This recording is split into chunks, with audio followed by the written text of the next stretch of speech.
Welcome, everyone, to Indications and Warnings with Chuck Farr, co-produced by Alan Brewer. Chuck and I are recording this show on February 4, 2025. It is day 1077 of Russia's full-scale genocidal invasion of Ukraine. And it looks more genocidal, really, Chuck, as every day goes by. With reports of 177 confirmed executions of Ukrainian POWs on the battlefield now, with Russia's continued terror bombing, today striking Izium with ballistic missiles. At least 50 people have been injured, and the death toll has climbed to 5. Well, and that's another example of what is high on Russia's target list, right? It is not marshaling yards. It is not big troop concentrations of Ukrainian troops. It is not logistical hubs for the Ukrainian armed forces, because those are, frankly, are too difficult for the Russians to find.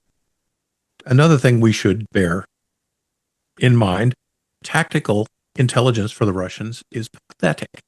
It's pathetic. They don't know where things are. We've spoken to some satellite experts. The targeting loop for the United States is pretty much real time. Satellite goes overhead. There's a SEAL looking at it. We got these little things in our goggles. You can get a little TV screen. I can be looking at it right here. Russians can take as long as 10 days for that satellite to go over, images to come down, get declassified, processed, cleared, everything. 10 days later, that lands on an area commander's desk, and that ain't cutting it. But in the meantime, they've got cities to shoot at, and that's what they hit. Yeah, that's what they do. Shoot at residential blocks and neighborhoods, markets, medical facilities, schools, you name it. And this, of course, is why schools in Kharkiv and Zaporizhia, other places around Ukraine, are now underground.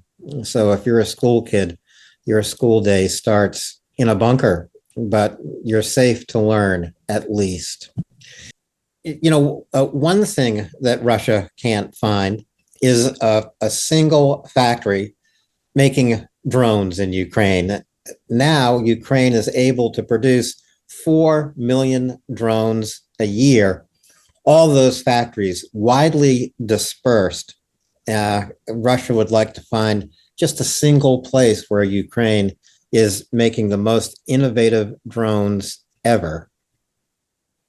Yeah, and there is no single place. There is no single place where they are developed. There is no single place where they are stockpiled.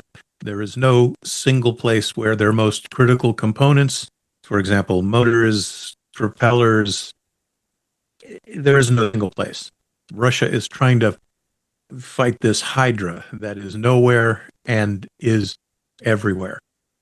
The other interesting thing is, if you're building airplanes or destroyers or tanks or even rifles, it takes a big plant, right? And smokestacks and all of this stuff. And now with 3D printers, and now with the very simple components that are used in these drones, including the bang bang end, right, which is often simply the warhead off an RPG, of which there are tens of, not tens of thousands, it might be tens of millions of RPG warheads. So it's this perfect example, and it's not just in drones. It is in everything that the Ukrainians, they disperse, they multiply, they have deception operations. And I'll go one step farther. It isn't just the number of drones that the Russians have to fear. There is this constant effort going on between electronic warfare and electronic countermeasures, and back and forth. And we'll go into that in a minute. But the Ukrainians are already breaking that paradigm with the fact that drones are no longer going out requiring ground control, whether it is fiber optic cable or a transmitted signal. The Ukrainians are getting way above that, and we'll even talk about the intermediate step that they launch a drone, it goes into a target box, and it has an algorithm for what targets to prosecute and what targets not to prosecute, making them pretty much unjammable. Not that they can't be interfered with, but that thing's out on its own, transmitting to no one, receiving authorization from no one, and if you're a bad guy on a motorcycle, it's going to be a bad day. And I think this is the context that people have to think of the drone war in. It's not just that the battlefield is saturated with drones, and it is. Drones have actually become, I think, one of the most expendable weapons on the battlefield. They have to be expendable. A lot of them are one way. But the battlefield is saturated with drones, as Chuck just mentioned. That also means the battlefield is saturated with electronic warfare. And as the war goes on, both Ukraine and Russia take measures and countermeasures. So there's this leapfrog effect in drone warfare, in electronic warfare.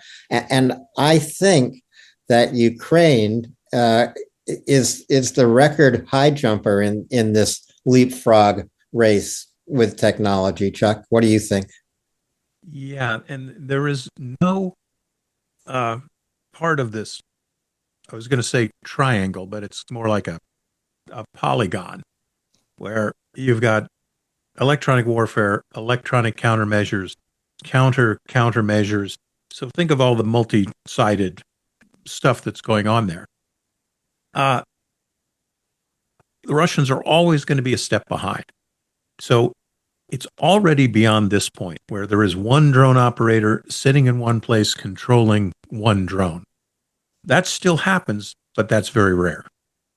It's more likely that someone launches a drone, it takes off, it changes operational areas, its control is passed from one person to another, one controller to another, and as in the case of, they're not quite there yet, but for example, an American Global Hawk reconnaissance drone flying over the Black Sea is very likely controlled from a trailer at Barksdale Air Force Base in Louisiana or Nellis in Nevada, right?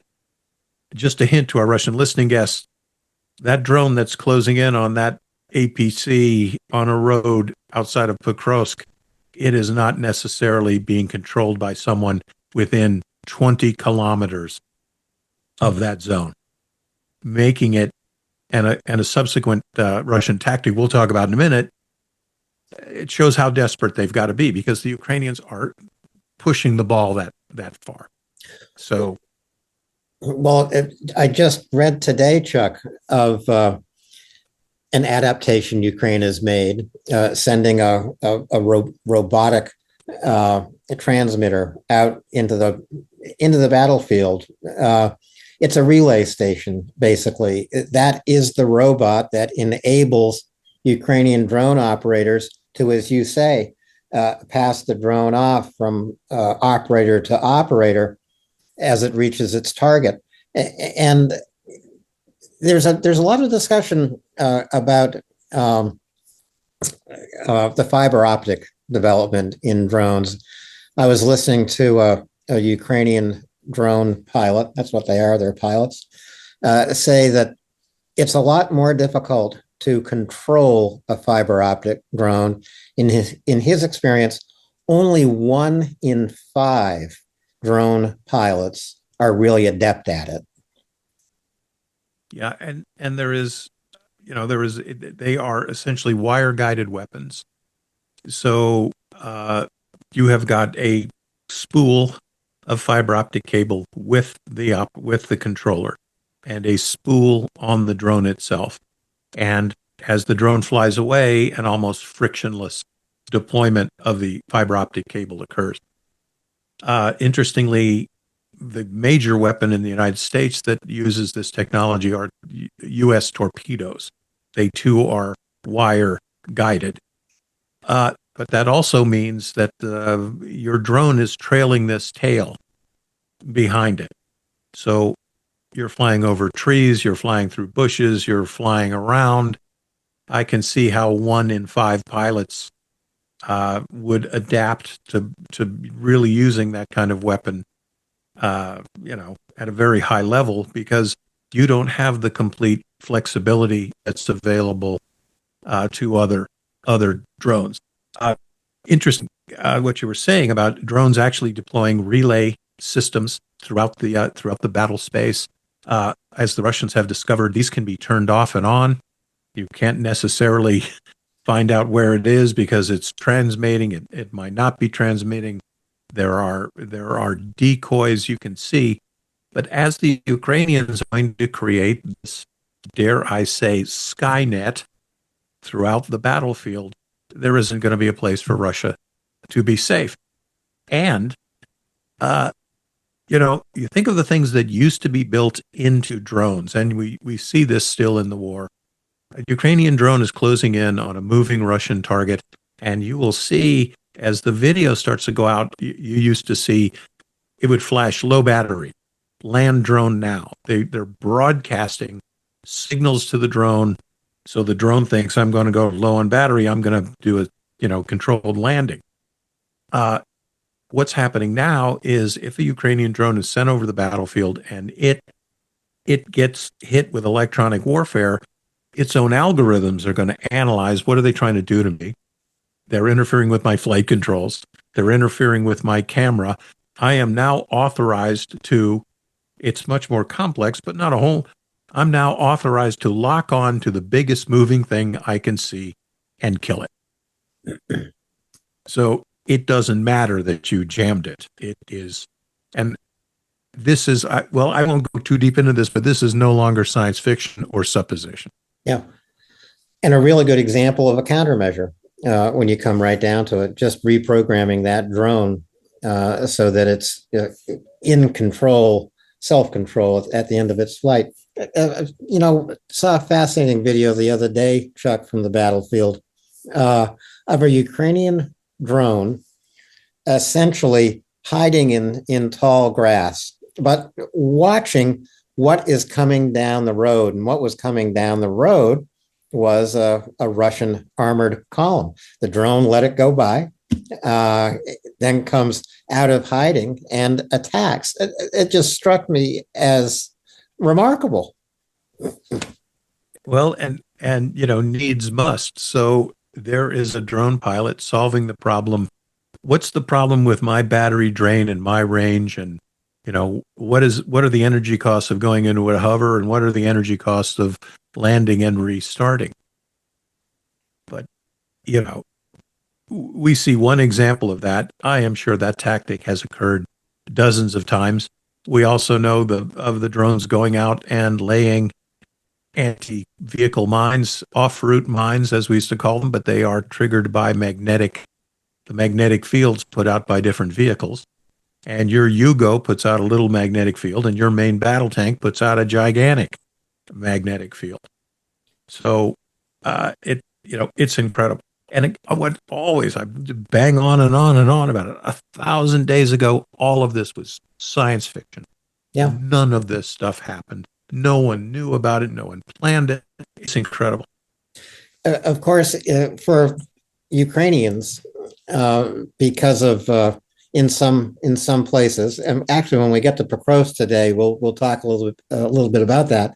But in Pokrovsk, for example, because Ukraine hasn't been able to reinforce with sufficient numbers of infantry, they are looking for ways basically to use drones as an infantry man in the sky, so to speak. Now that's not a quite fair way to put it.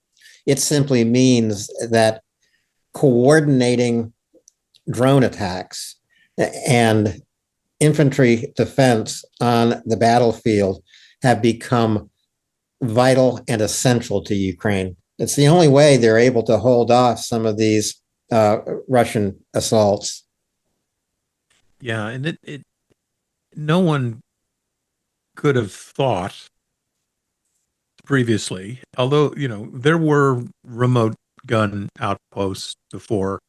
The DMZ in Korea, both sides have them. The North Koreans are probably more aspirational, but the South Koreans actually built 50 caliber machine guns, automated turret with, high definition and night vision and thermal and everything. Ukraine is bringing those to the fore. They are now mounted on Lynx four-wheel drive platforms, can roll the battlefield. I think at least in one engagement in Kursk, the battle was won by these mobile machine gun posts. Ukraine is going to have to automate. I mean, it has to do everything it can to force multiply. And thus far, drone technology and other technologies, I mean, it has rehabilitated its own ballistic missiles. It has redoubled the capability of its own anti-ship missiles, which it has now turned into point-to-point, surface-to-surface missiles at ranges of up to 1,000 miles. Incredible. All from an anti-ship missile, which was a Soviet copy of a Harpoon. It's just incredible. So the tactics evolve, the technology evolves, and it is all tested on the Russians, and that's what the casualty numbers show us as well. Yeah, it's all tested on the Russians in real time. I mean, if you're into drone development, the place you want to be is on the battlefield in Ukraine. And you want to be listening to the Ukrainians because they are the ones who are the most innovative. They are the ones coming up with the new ideas, writing the tactical playbook, honestly, day by day. Yeah, and the world is noticing, right? The world is noticing.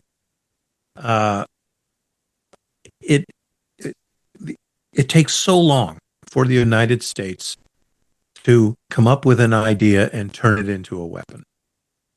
And that process is filled with 800-pound gorillas, the big defense corporations, who don't want to see anyone else succeed.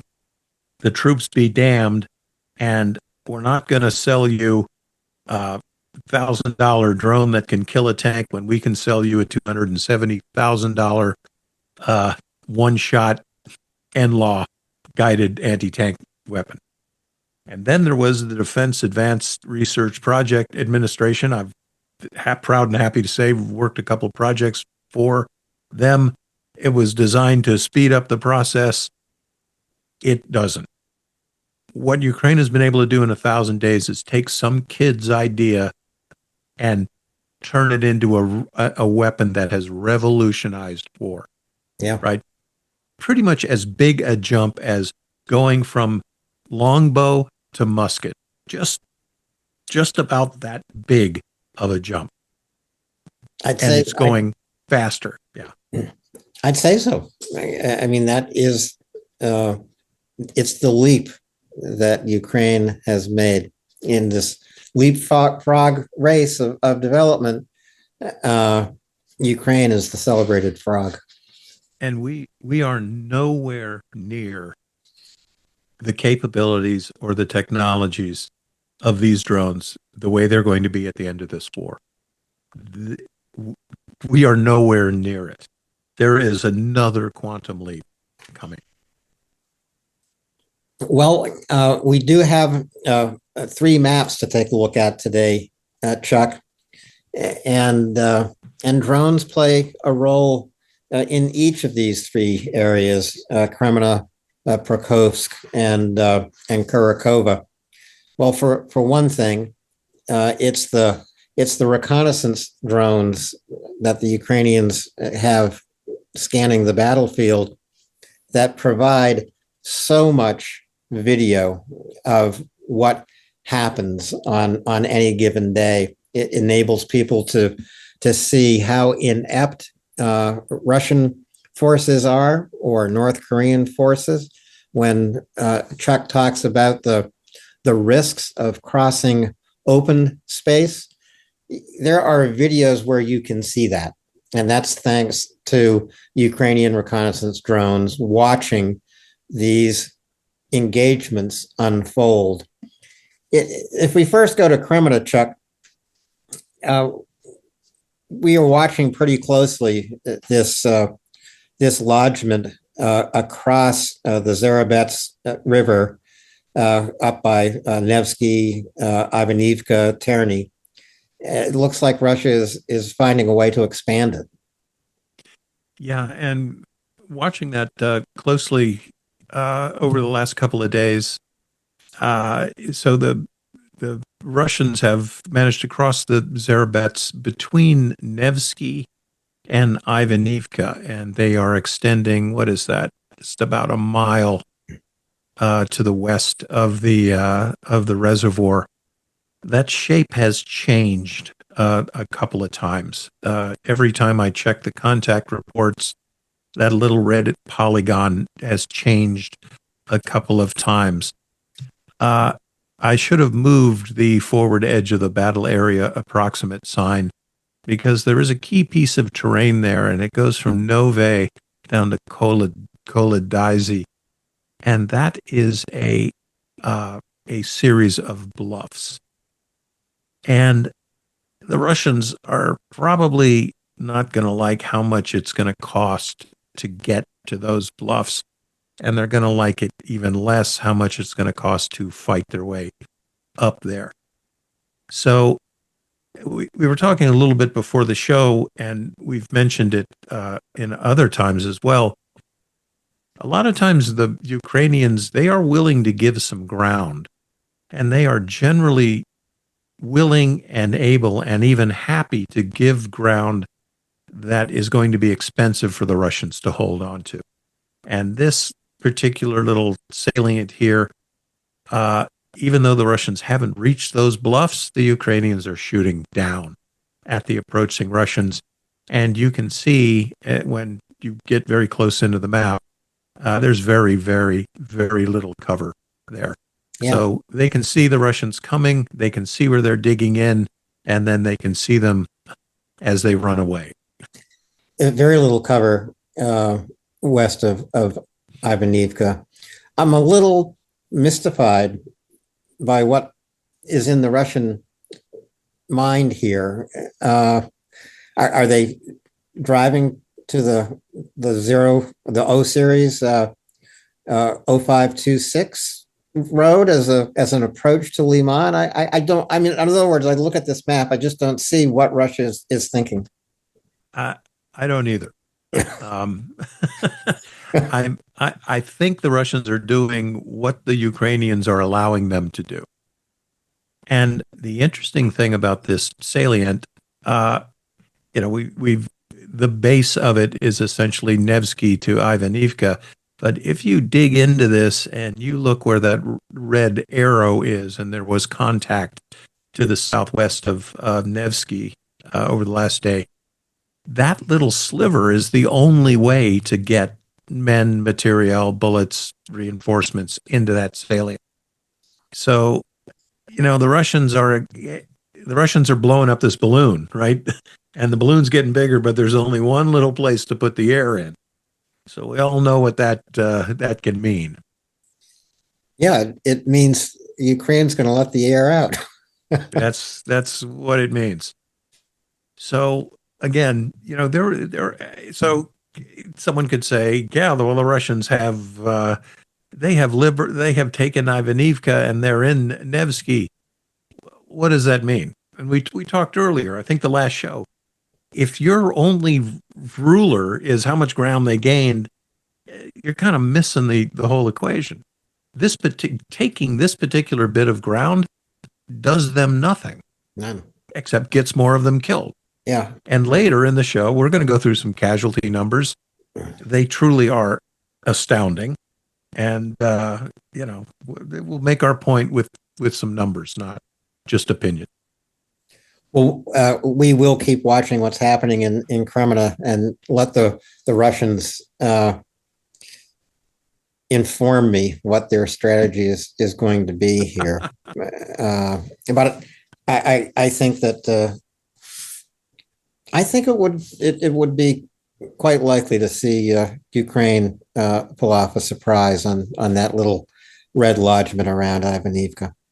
You know, Yeah, and right, to remind everybody, if you are a Russian in that pocket, uh, for the only way out is that northeast corner, right? You're not going to make it across the reservoir.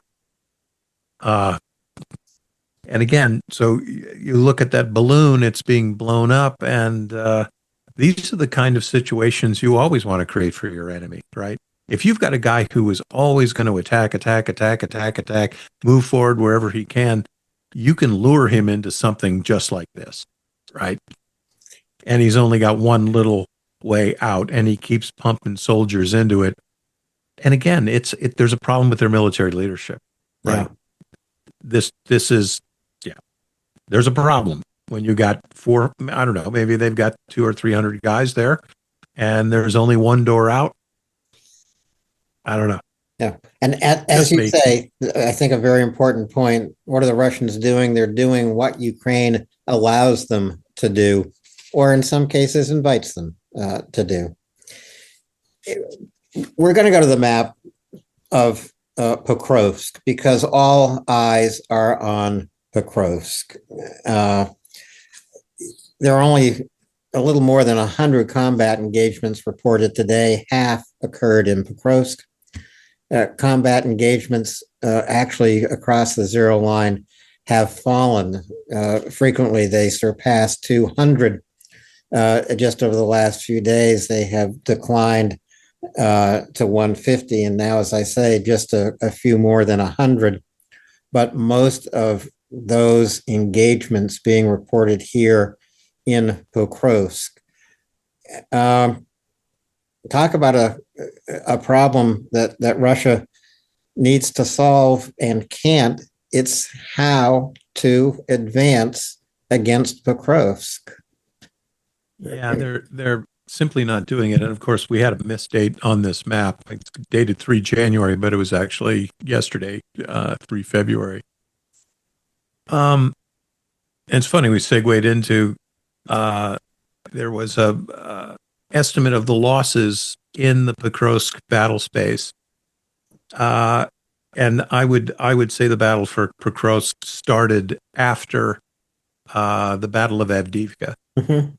So these are estimates from not my own estimates, but I concur with them absolutely, especially 1,500, 150,000 casualties. That's on with our daily sort of math count. Mhm. 580 main battle tanks and 1,220 armored vehicles. That ratio is also sound. And with all of that, they are not very close to getting into Pokrovsk itself. The little town of Pershe Trevina, there is a series of streets that come off the TO 515, which is a road heading south. And there's a line of buildings there, and that's kind of the closest proximate contacts with Russian forces south of Pokrovsk. It isn't too far out of town. It's about 2 kilometers, a little bit more than a mile. And although Pokrovsk is pretty well torn up, there are at least 5,000 civilians there trying to live a life, and Yeah. which is always amazing to me. If you were living in that city, you're close enough to hear the small arms fire, right? You can hear the rifles and the pistols going off, and that's pretty close to where the bad guys are. Well, there was I thought, really instructive video from Pokrovsk that I watched earlier today. Again, provided by a Ukrainian reconnaissance drone. It's a Russian BMP, one or two, I don't know, but it's crossing open territory, no cover whatsoever, none whatsoever. It's also not a snow-covered field at the moment. The winter in Ukraine has been relatively warm with temperatures hovering around freezing most days, and and while there has been snowfall, not a lot of snow. So in any event, this BMP it gets the Russian unit to some point on the battlefield, followed all the way by a Ukrainian drone. And when the soldiers exit the BMP, that's when the drones and artillery of Ukraine obviously strike. Well, what does the BMP do? It runs away, stranding its unit on this battlefield with no cover. Yeah, and there is they have got this tactic now, and it isn't a tactic. This is suicidal. They will put people on some fast-moving contraption, and the BMP-1 and the BMP-2, as armored fighting vehicles, they're really junk. Right? That 7.62 armor-piercing bullet, which you could buy at Walmart, will go right through these things. And that's a rifle, So let alone splinters and mortar shells and a 50 caliber machine gun and a 20 millimeter chain gun and on and on. So the protection for these vehicles is so bad that Russian soldiers ride on top of them routinely. I've been inside them. They're just, they're this high. Your head is down here. You got a pack on. They've got, for some reason, bucket seats, which are ridiculous to move in and out of. And anyway, but they've developed this tactic where they will rush any sort of vehicle they can, whether it's a BMP, Chinese golf cart, stolen vehicle from a civilian, or two guys on a motorcycle, and they just go. And it's utterly suicidal, because even if you don't get killed by a drone, or even if you don't run over a mine, now you are, let's say you're 700 yards in front of all of your compatriots, and you are emitting body heat all night long, and Baba Yaga is going to get you. It's crazy.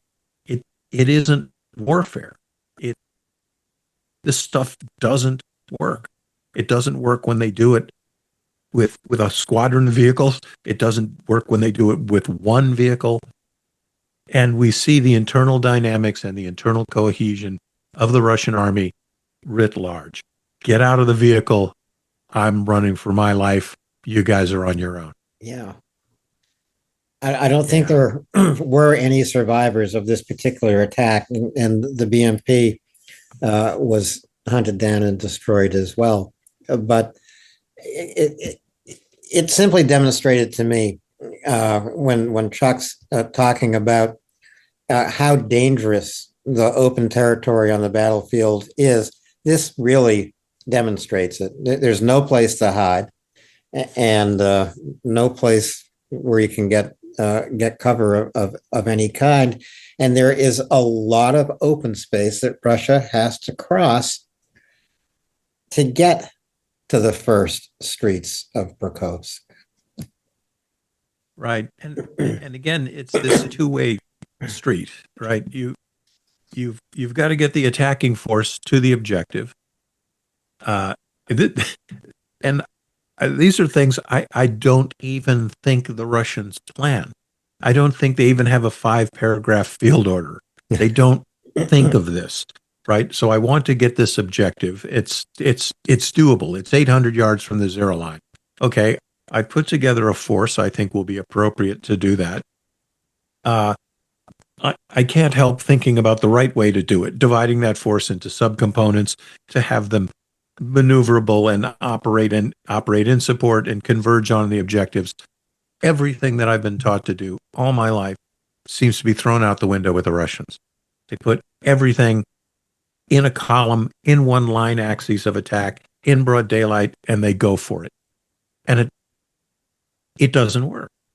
We know that every time they go in contact, they lose between 30 and 85% of the assaulting force. And there are numbers way beyond that, right? They've lost 100% of the force. And we talk about they lose 35%. 35% of their vehicles don't make it to the objective because everybody splits. They leave the keys in the ignition and they jump out and run the F away. Yeah. Hard numbers. And Alan, we've been saying that number for what, 3 years now? Yeah. The number's still the same, 38%.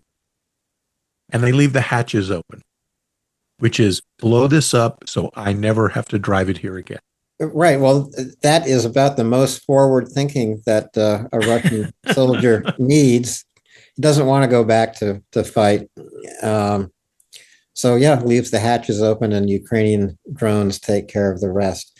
Now there have been reports, and there was a widely seen video of Russian infantry actually handcuffed to one another inside a BMP, being taken into battle. Why are they handcuffed? Because their commanders thought that they would run away or desert. Reports are being heard of commanders telling the Russian soldiers, if you do not move forward, we will shoot you. We'll shoot you in the back. I think this is old Russian doctrine as well, isn't it, Chuck?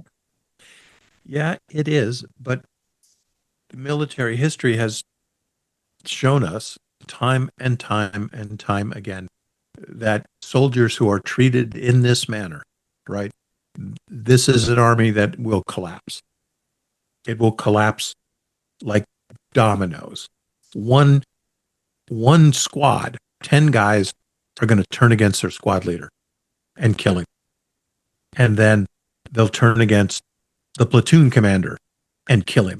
And now you might as well kill the company commander, because you see how this goes. It can spread like wildfire. The other thing that we say this a lot. Look, these soldiers know exactly how screwed up this is. Mm-hmm. They know when they get up at 3:00 in the morning to get ready for this assault, and they get into their vehicles and they move to their point of embarkation. Then they move to the jumping off point and they watch the sun come up in the sky. And at 10:30, they finally start rolling forward. And believe me, one of them says, why don't we do this at 3 a.m? Yeah. Why are we doing this now? They know they're being badly led. So we still haven't got to the happy casualty numbers yet, but the Russian military is running without oil, right? It's chewing itself to pieces. And it is already to the point where there will be no big move on Kyiv. There's not going to be a surprise summer offensive from Russia. There's not going to be ground maneuver warfare operations breaking out all over the zero line, Alan, because they can't do it anymore. They can't. They suck, and they can't do it anymore. Well, the reports of the plummeting Russian morale are coming right from Pokrovsk at the moment.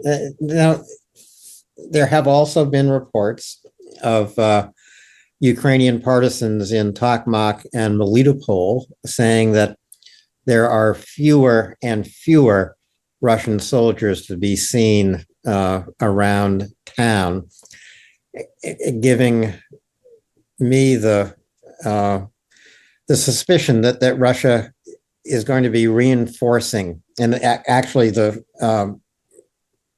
I think it was General Syrski who made this observation, so don't take my word for it, but Russia is intending to reinforce those points where they are advancing the most easily, or which I don't know if that makes sense or not, because they're not advancing easily in Pokrovsk, but Pokrovsk would surely be one of the places the Russians would want to reinforce to look for a breakthrough. Yeah, absolutely. And if we're seeing, first of all, Melitopol and Tokmak are, that's Indian country for the Russians. Yeah. Heavily active partisan cells, and not just partisans. There's Ukrainian special operations forces there. as well, deeply inserted spec ops guys there. I would think in the case of Tokmak, we're probably looking at maybe a Russian offensive that's probably going to try point at Orkiv, Robotny, that area. I'll keep an eye on that. In fact, I haven't put a map out. We haven't put a map out, Alan, in a while. I'll put one out on that area. I think of the places that Russia wants very badly to succeed. That would be, so let's put it in the want pile. They want to succeed in Kupiansk. They want to succeed in Kremenna. Don't they want it so bad? They are succeeding a little bit in Chasiv Yar right now, but we'll talk about wants and needs.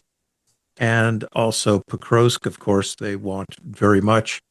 They've just gotten Velika Novosilka, and that's a good place to talk about because Ukraine gave them Velika Novosilka, and the Russians are now just finding out that there are literally no roads out of town.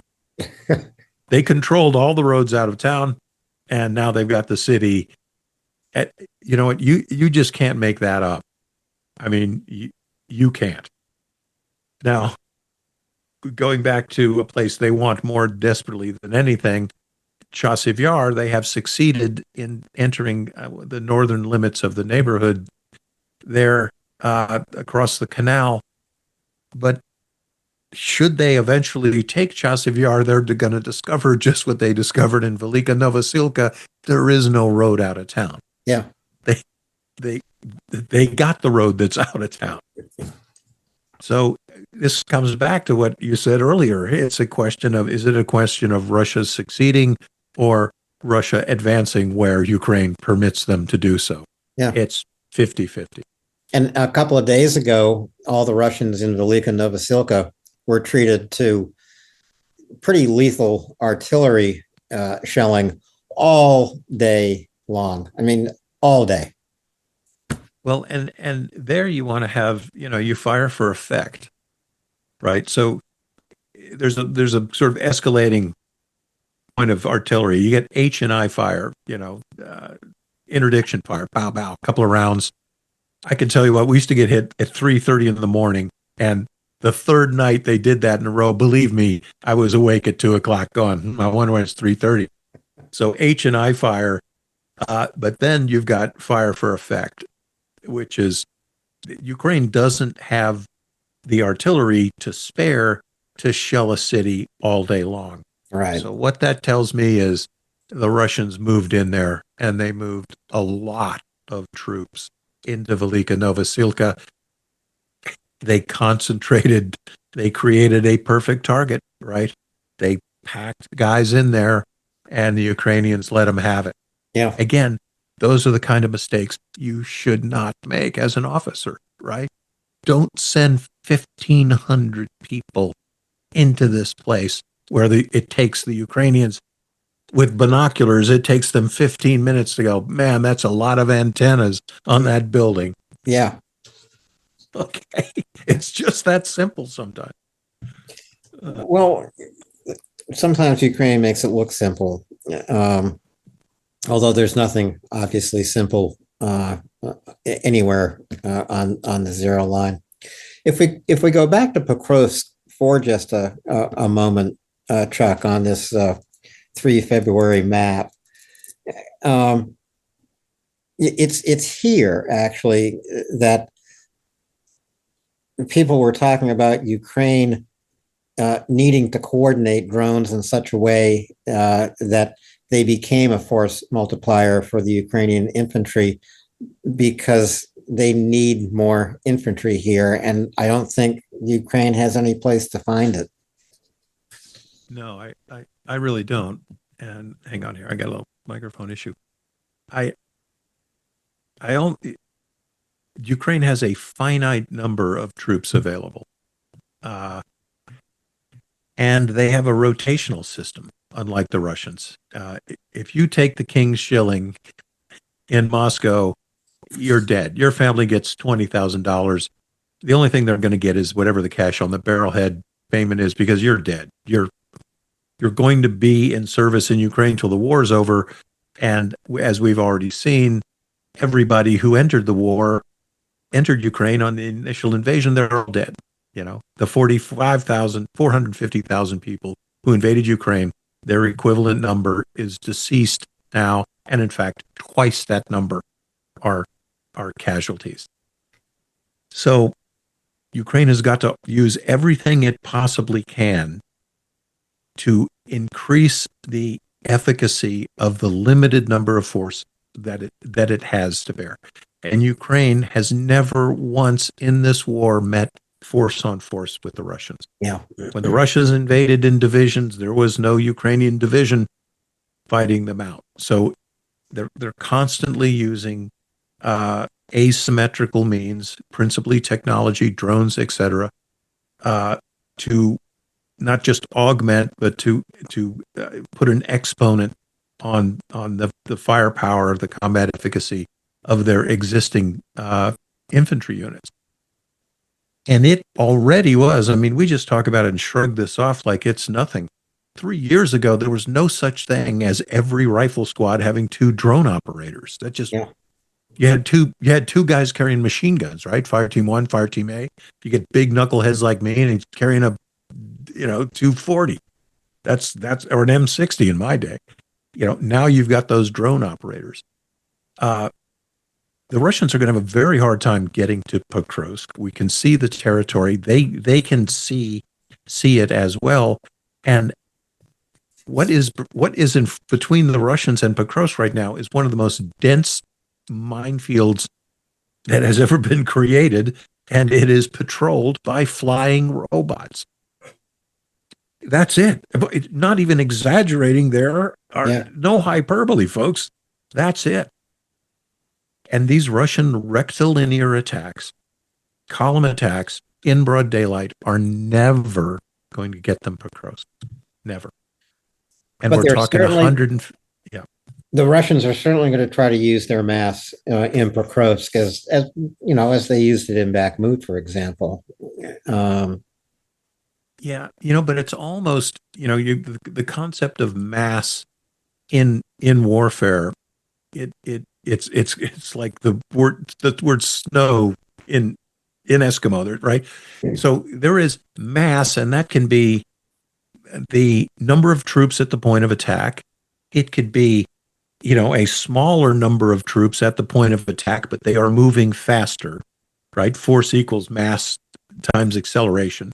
Both of those things would be mass. Or it can be mass the way Wagner uses it. 70,000 convicts fed into the flames, 30, 40, 50 guys at a time, 4 times a day. That's not conventionally what a military mind would think of as mass.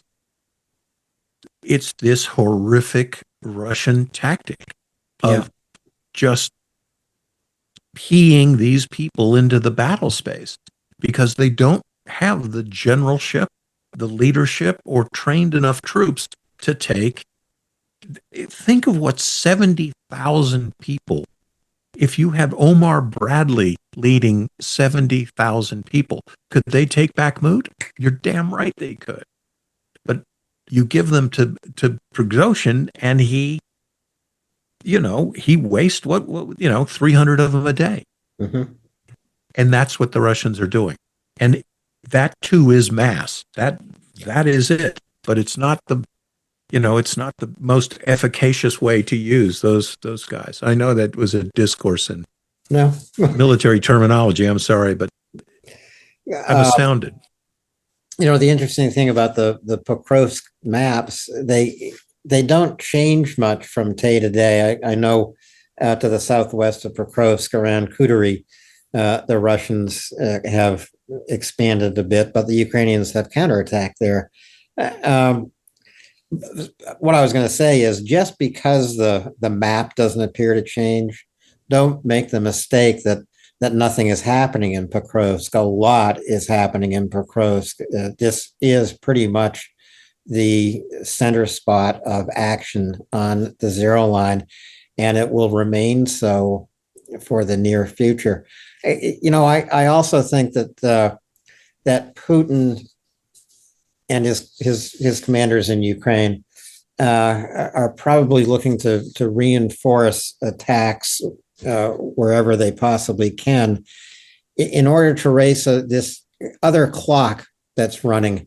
It's the clock that Donald Trump has set off by talking about peace negotiations and bringing Russia and Ukraine into talks.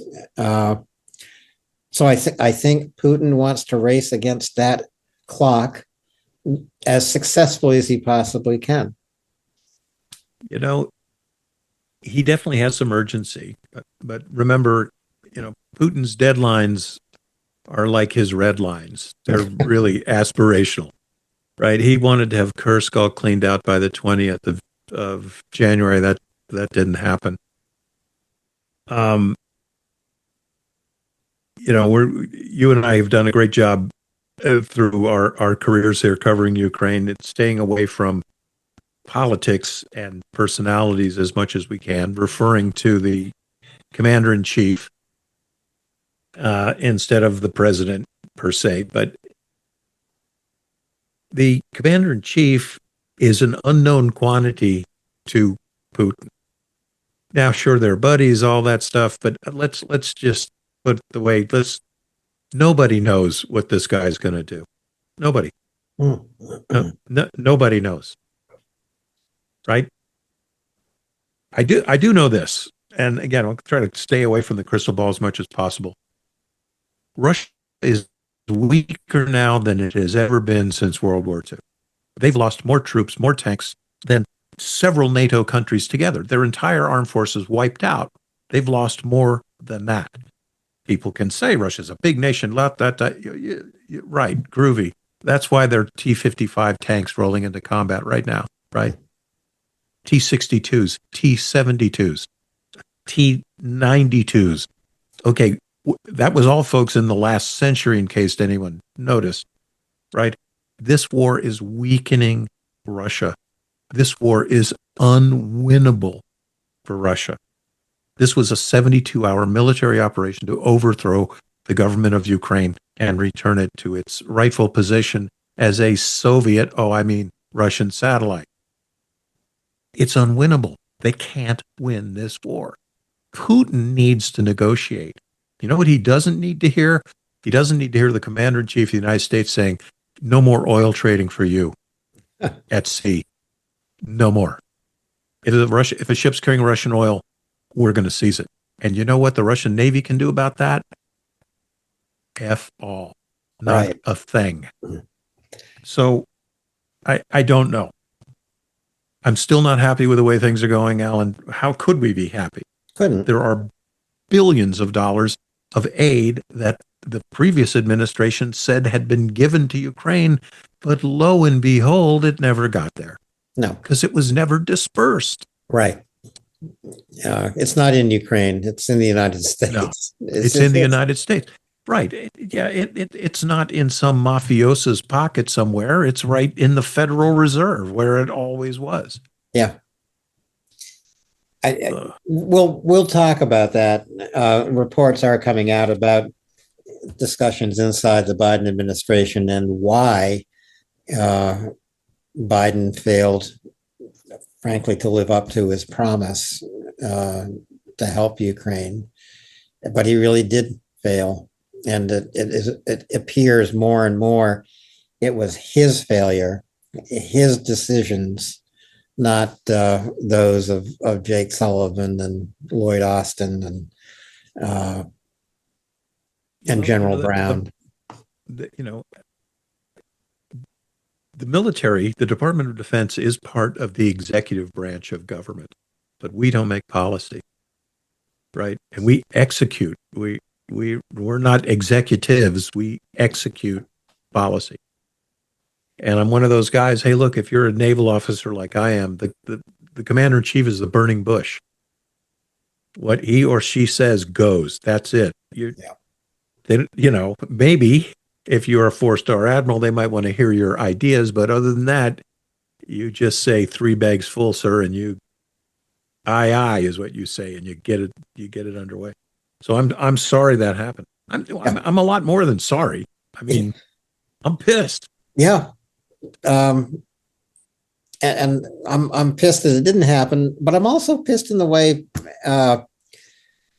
Biden hid it from view, making all these public statements about helping Ukraine for as long as it takes. And it was Biden lengthening the time every single day with his indecision or with his actual decision to slow delivery of military supplies down. Now, it so happens that the Trump administration a couple of days ago did actually pause military aid to Ukraine, but it has been resumed. So it was resumed in a matter of hours. Ukraine can win this war with the weapons that are available to it. It has always been, I had an intelligence guy one time who was a mentor to me, and he told me something I've never forgotten. I can tell you what, and I can tell you how, but I can never tell you why. Right. And I never forgot that. Why? So there could be this completely cynical plot to keep the war going, make it as awful as possible on the Russians, frustrate them, don't give Ukraine enough to invade Moscow, but make sure that Ukraine has enough to kill all the Russians that show up in Ukraine. Was a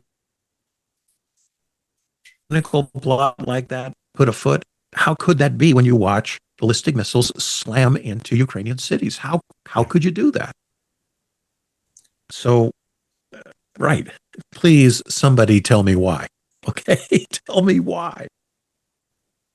I don't know. I don't know. Exactly. That guy was right.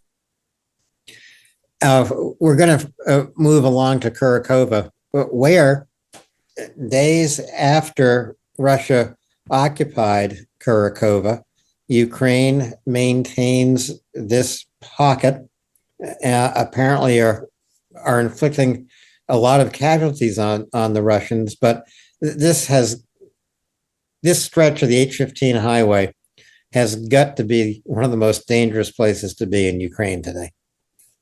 Yeah, it definitely is. And this is really key and important terrain. So you've got this salient there. It's down from Dakhny to Suki Yali. The Russians have actually advanced maybe, what am I looking at here? Kilometer and a half under the right under the little callouts. It says Russian forces continue to loot Kurakove. There are two large reservoirs there. They have been able to capture and push forward towards the CO5 511-22. It's the H-15 that is in play here. But again, you're looking at this salient, and Ukraine is waving this cape at the Russians. Come get us and pinch off this salient. So at some point, Ukraine is likely going to withdraw from this, and the Russians will take the H-15 perhaps as far as Uleki there. Again, whenever the Russians capture a piece of highway, it avails them nothing, right? That highway only leads to the positions that are held by Ukraine now. And no longer controlling Kurakove, they don't need the H-15 highway.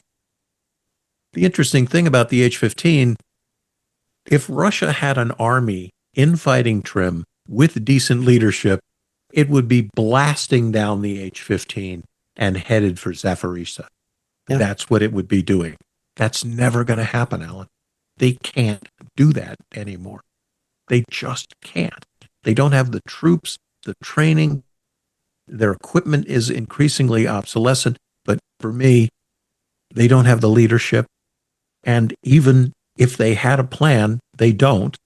They don't have the command bandwidth to pull off that plan. everything it takes to do a Pattonian ground maneuver warfare campaign, they can't do. Yeah. And that's saying a lot. And since I'm saying that, tell me how they're going to win the war if they can't do what it takes to win the war. Well, they really lost the war 1,000 days ago, Chuck. Yeah, I think so.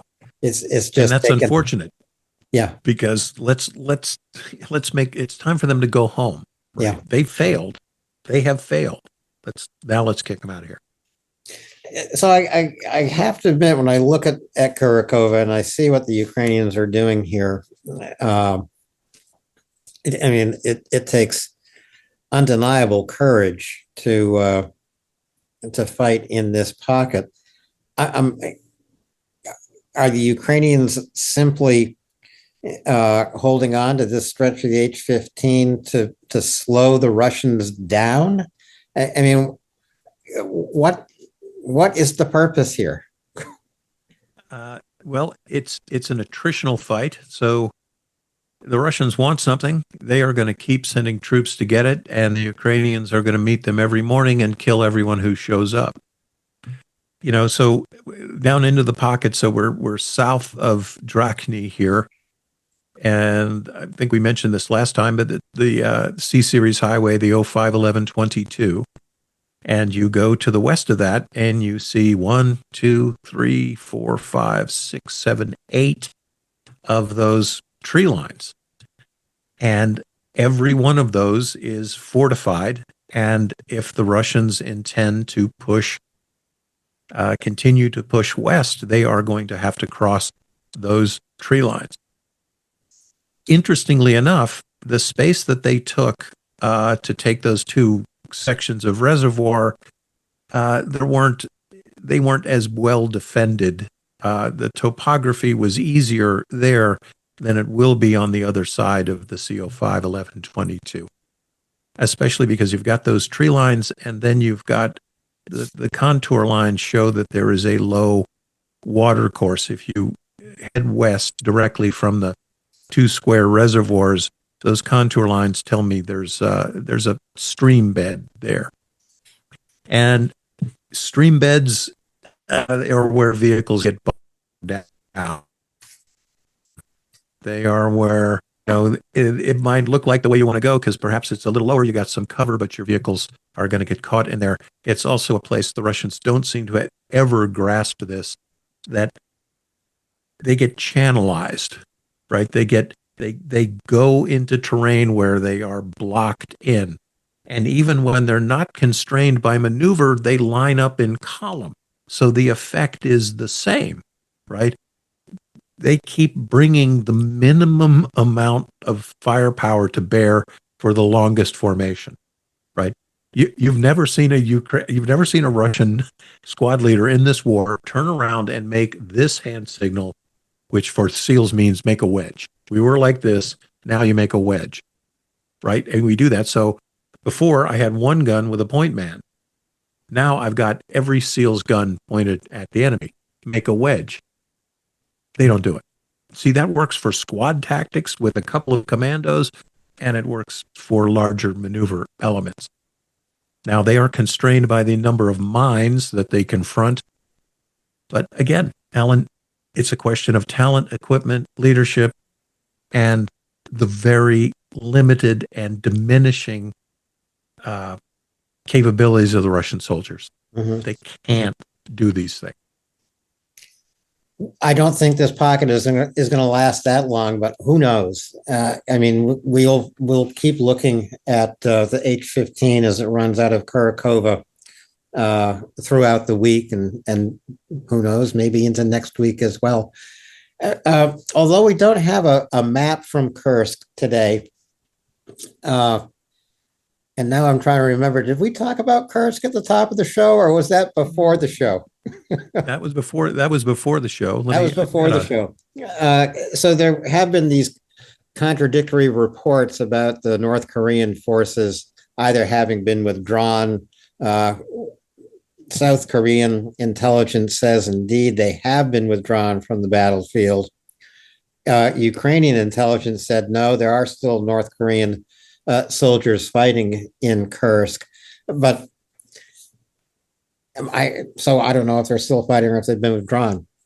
There are reports that North Korea is sending another 10 to 12,000 North Korean soldiers and sending heavy North Korean equipment along with those soldiers. So these North Koreans who didn't get fire support from the Russians, and that is one of the reasons why they took so many casualties. But it also appears that the North Koreans, with a language barrier, were unable to call in any fire support from the Russians. And that's one of the reasons they didn't get it.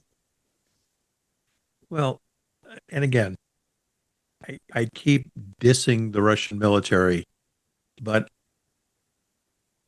look, I've read their tactical manuals. I know what they're supposed to do. I know what they think they're going to do, but I only see what they're doing, right? I've worked in a lot of situations where there were force compositions and there were 3 or 4 or sometimes 5 different languages spoken within the force, within a coalition. One of the first things you need is, you need language capability, and it isn't just, hey, I need uno más cerveza. I mean, you have to be able to discourse about military tactics, and words have to mean things. But it's unbelievable what wastage there was when you had Russian troops operating with North Korean troops. They were sent on foot charges across snowy fields, but not even just from one line to the other. They entered at the perpendicular.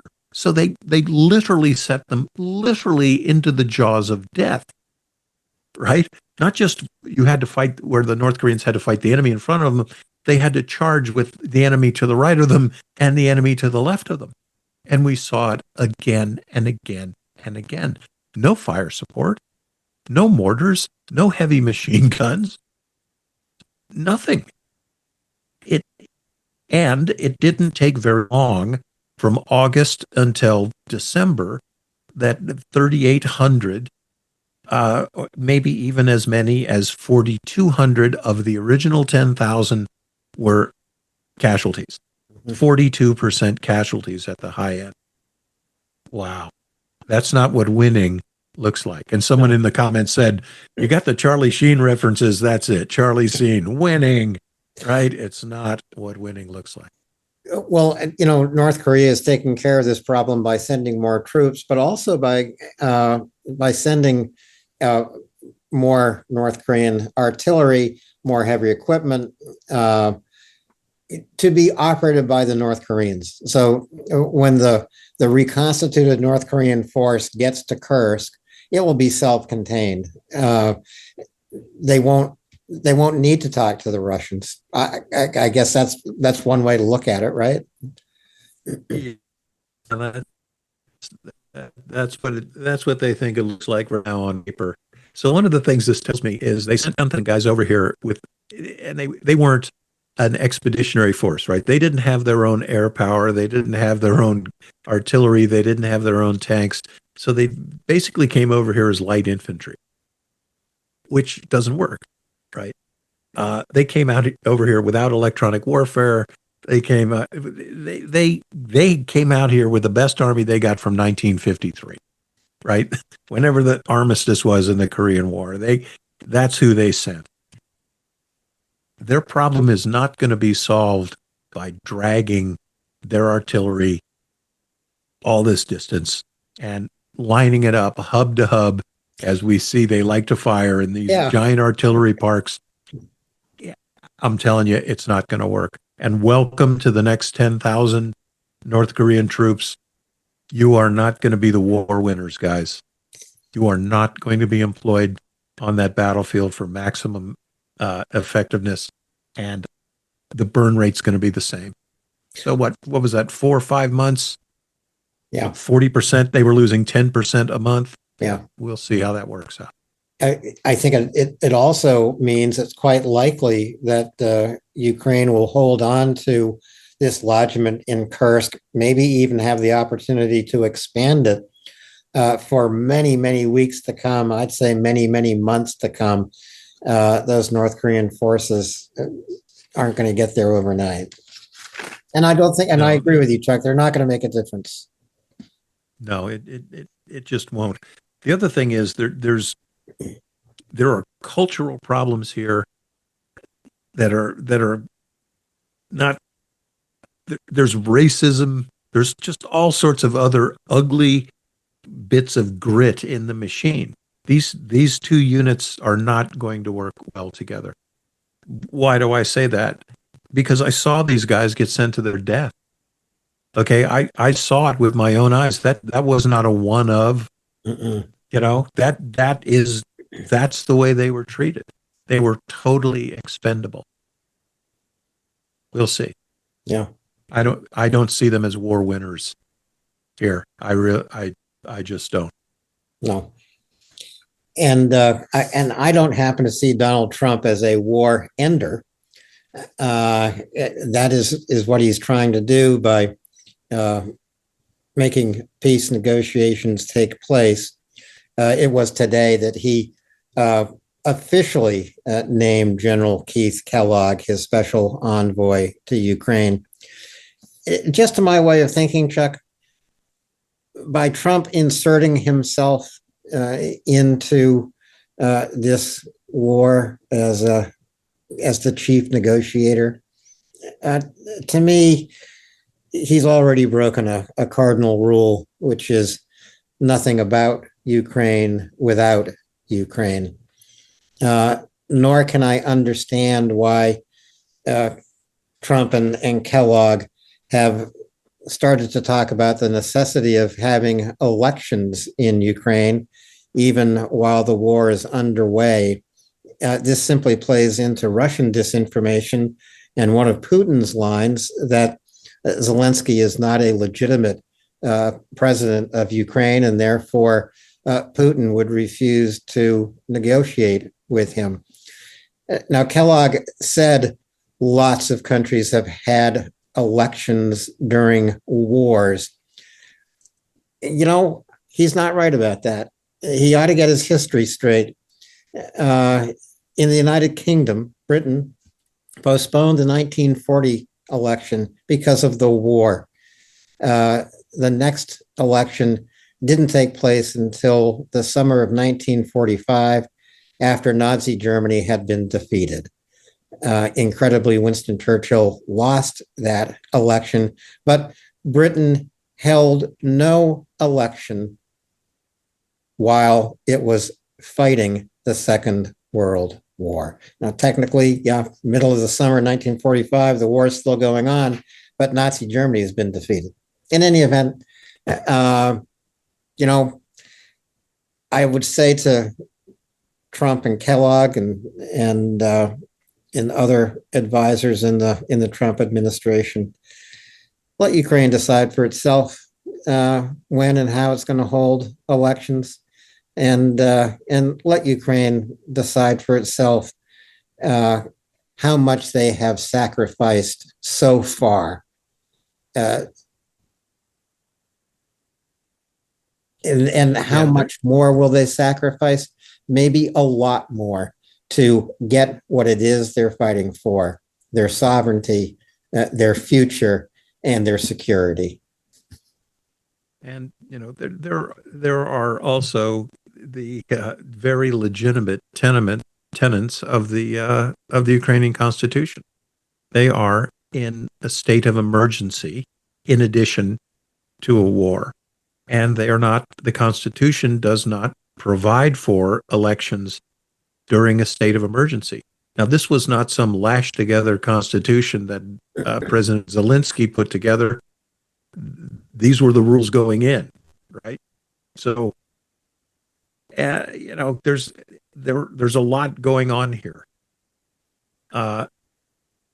the fact that Vladimir Putin would consider anyone an illegitimate president is just goes beyond beyond the pale. Yeah. But right, and